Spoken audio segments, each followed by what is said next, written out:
salam sejahtera. Kami dari kumpulan 4 dan tajuk yang kami pilih ialah Kelestarian Bahasa Iban.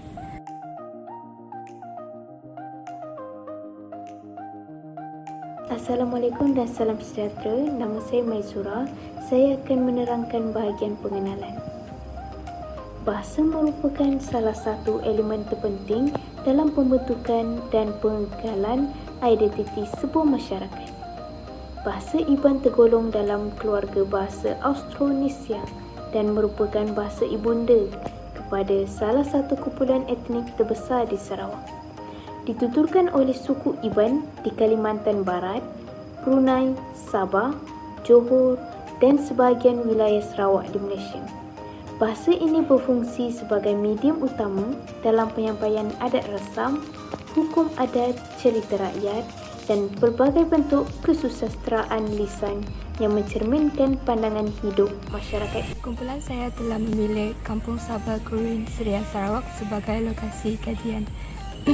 Lokasi ini merupakan salah satu penempatan luar bandar di Sarawak yang terletak di daerah Simunjan di bahagian Serian. Lokasi ini juga terletak kira-kira 110 km dari Bandar Kuching. Dalam masa yang sama, lokasi ini dikelilingi bukit bukang kecil, banjaran rendah dan kawasan simpan hutan seperti hutan simpan Sabah. Lokasi ini memiliki kaum seperti Iban, Bidayuh dan banyak lagi. Oleh sebab itu, kami memilih lokasi ini sebagai tajuk untuk esei kami. Salam sejahtera semua. Sekarang saya akan membincangkan tentang metodologi kajian. Metodologi kajian ini merupakan satu set kaedah yang digunakan untuk menjalani kajian ke atas subjek kajian yang tertentu. Oleh itu, bagian ini akan membincangkan reka bentuk kajian, sampel kajian, instrumen kajian, dan prosedur ataupun proses penganalisis data. Metodologi penyelidikan merupakan kaedah dan teknik mereka membentuk, mengumpul, menganalisis data supaya dapat menghasilkan bukti yang boleh disokong sesuatu kajian merumuskan apa yang dikaji. Metodologi kajian ini menerangkan cara sesuatu masalah yang dikaji dan sebab sesuatu kaedah dan teknik tertentu digunakan. Tujuan metodologi ini adalah untuk membantu memahami dengan jelas, luas, terperinci lagi tentang pengaplikasian kaedah dengan membuat huraian tentang proses kajian. Seterusnya, metodologi kajian ini bagi pengkajian kelestarian bahasa Iban sangatlah penting bagi mengetahui perkembangan bahasa Iban dan mengekalkan penggunaan bahasa Iban. Pemerhatian atau kajian yang digunakan adalah borang soal sidik dalam talian, internet dan perpustakaan. Seterusnya, metodologi kajian ini menggunakan kaedah instrumen kajian, pemerhatian, responden, dan pengedaran bolang soal sidik dalam talian. Dengan cara ini, kajian ini dapat mudah memberikan hasil kajian yang lebih terperinci dan tepat. Oleh itu, dengan hasil yang telah dikutip oleh pengkaji dapat mengetahui peratusan penggunaan bahasa Iban dan kelestarian bahasa Iban di kawasan Kampung Sabah Gurin, Serian, Sarawak. Itu saja daripada saya. Sekian, terima kasih.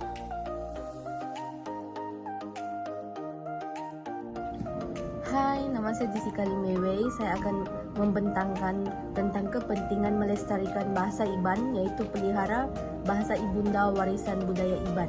Poin yang pertama adalah usaha untuk memelihara bahasa ibunda warisan amatlah penting bagi generasi muda untuk mengenali identiti serta jati diri mereka. Yang kedua, program komuniti dan pendidikan budaya mampu membantu masyarakat memelihara bahasa ibunda warisan dengan lebih berkesan. Seperti yang kita ketahui, bahasa adalah kunci kepada keperbagaian budaya dan linguistik dan merupakan bahagian asas identiti seseorang. Bahasa ibunda adalah sebahagian daripada warisan budaya setiap bangsa. Sebagai contoh, masyarakat Iban hendaklah mengekalkan bahasa pertuturan utama di Sarawak yang membolehkan masyarakat Iban berkomunikasi sesama mereka dengan lebih mendalam dan ekspresif serta mengekalkan ikatan sosial dalam komuniti.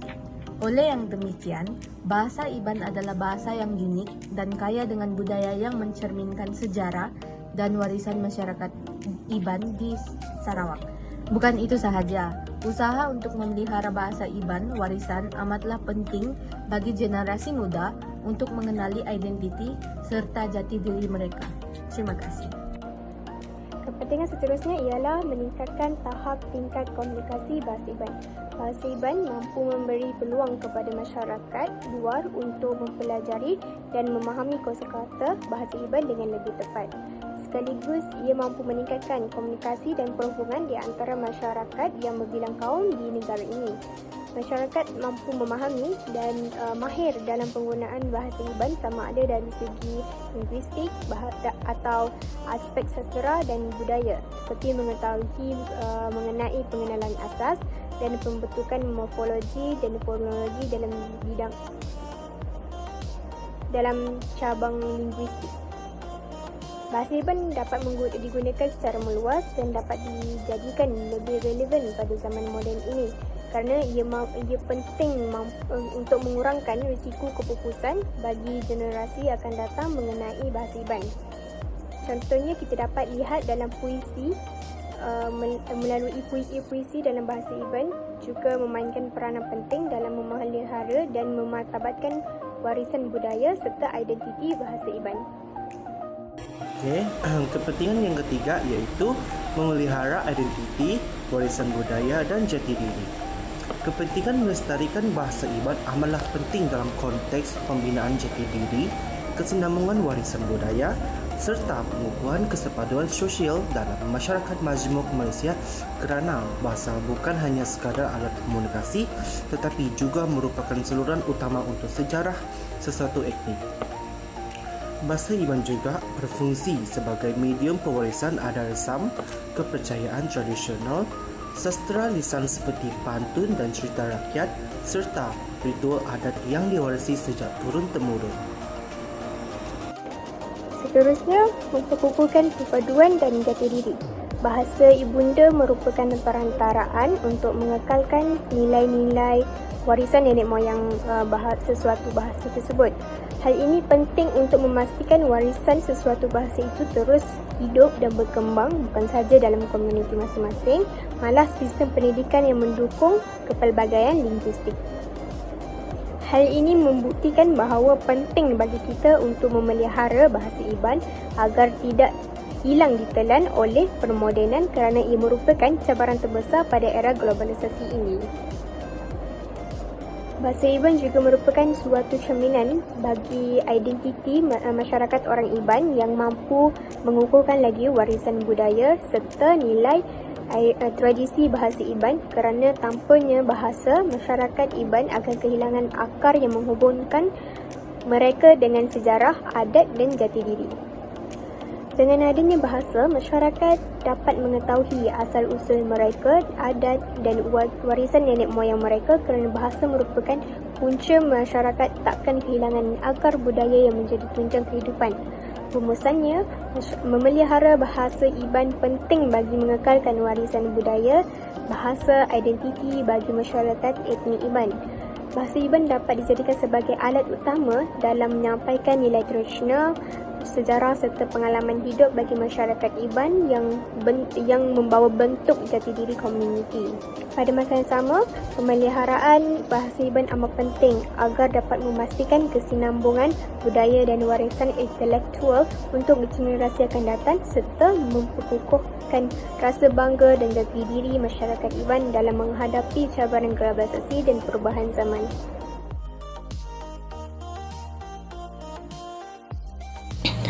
Langkah pertama melestarikan bahasa Iban adalah melalui peranan media. Media merupakan saluran utama yang menyalurkan pelbagai maklumat kepada masyarakat di Malaysia. Media cetak dan media elektronik perlu menerbitkan bahan media yang berbahasa Iban. Media cetak perlu menerbitkan bahan bacaan seperti komik dan novel yang berbahasa Iban kerana lebih diminati masyarakat kini, khususnya golongan muda, dan lebih sesuai dengan gaya hidup mereka yang menginginkan keseronokan dalam membaca. Selain itu, media cetak juga boleh menerbitkan kamus yang berbahasa IBAN sebagai rujukan kepada masyarakat yang mempunyai kekeliruan dalam penggunaan kata bahasa IBAN. Manakala media elektronik pula perlu menyiarkan sesuatu menggunakan bahasa IBAN seperti TVS, dan pempengaruh media sosial boleh membuat video menggunakan bahasa IBAN. Tindakan ini dapat membantu memperkukuhkan penggunaan bahasa IBAN dan memudahkan mereka memahami dengan lebih cepat. Seterusnya, peranan kerajaan dalam melestarikan bahasa IBAN. Pihak kerajaan mempunyai kuasa dalam pemerintahan dan perundangan seperti merancang, memantau, dan melaksanakan dasar perbahasaan di peringkat negeri dan persekutuan. Kerajaan perlu menggubal dasar dengan telus dan jelas agar bahasa warisan kekal digunakan dan untuk mendapatkan pengiktirafan sebagai sebahagian identiti dan khazanah budaya negara yang perlu dijaga. Contohnya,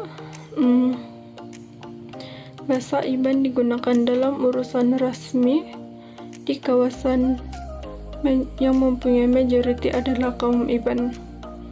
Selain itu, pihak kerajaan juga perlu menggalakkan pihak media untuk menyiarkan bahan media dalam bahasa IBAN, sama ada media cetak dan media elektronik.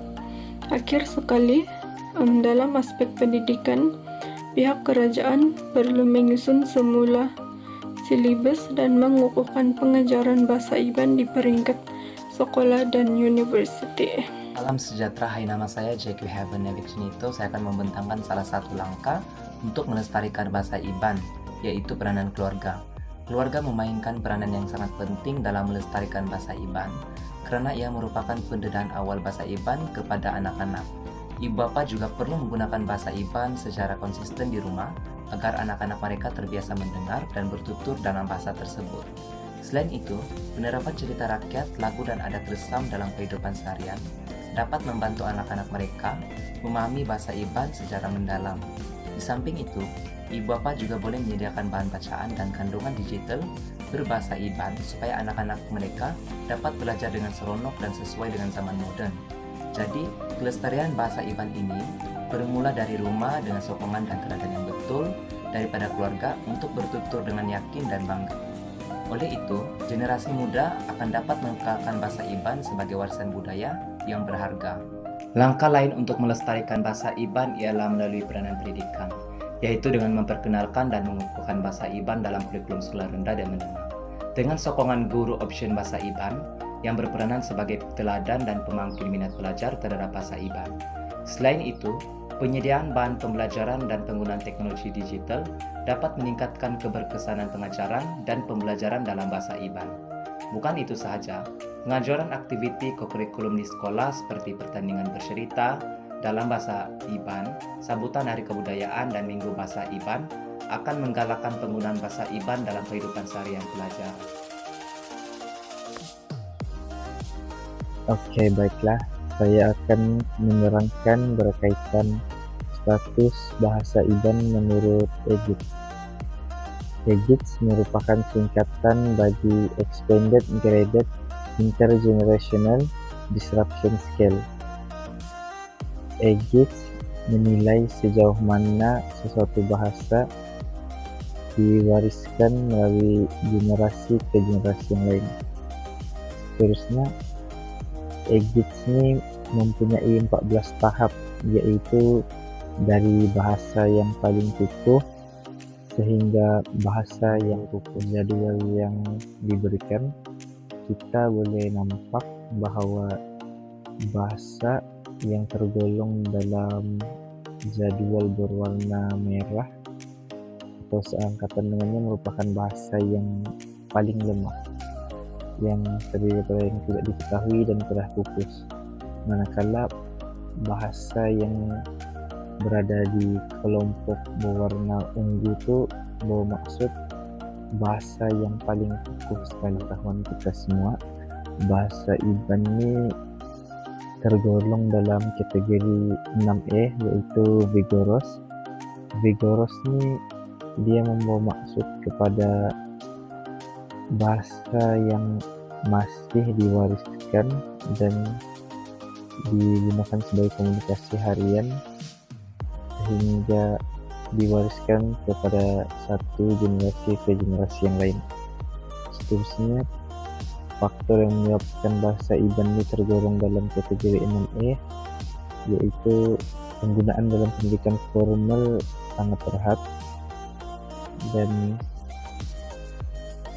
bahasa IBAN ini juga dituturkan oleh semua peringkat umur, yaitu anak-anak pada zaman sekarang pun masih menggunakan bahasa IBAN.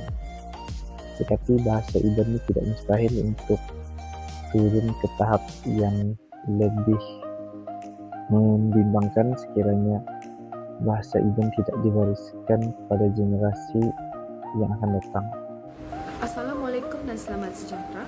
Nama saya Julian. Saya akan membincangkan tentang kajian soal selidik kami berkaitan penggunaan bahasa IBAN di rumah terhadap 15 orang pelajar yang berbangsa IBAN. Responden kami terdiri daripada 13 orang perempuan dan 2 orang lelaki. Kajian ini memfokuskan kepada tahap penggunaan bahasa IBAN dan dengan siapa bahasa ini digunakan. Hasil kajian kami menunjukkan sebanyak 81% pelajar menggunakan bahasa IBAN di rumah dan juga merupakan bahasa komunikasi dan bahasa ibunda mereka. Manakala 19% lagi tidak menggunakannya sama sekali. Dari segi penggunaan, bersama keluarga, kebanyakan responden menuturkan bahasa IBAN di rumah bersama dengan ibu bapa, diikuti dengan adik-beradik dan datuk nenek. Manakala 19% lagi hanya menggunakannya di sekolah ataupun bersama rakan. Sekian, terima kasih. Kesimpulannya, kajian menunjukkan bahawa bahasa IBAN merupakan warisan budaya yang penting yang perlu dipelihara oleh masyarakat IBAN dan seluruh rakyat Malaysia. Kedapatan soal selidik membuktikan bahawa keluarga menjadi ejen utama dalam memperkenalkan dan mengekalkan penggunaan bahasa IBAN di rumah. Penggunaan media cetak dan elektronik yang memaparkan kandungan dalam bahasa IBAN dapat meningkatkan minda generasi muda dan memperluaskan penggunaan bahasa IBAN ini.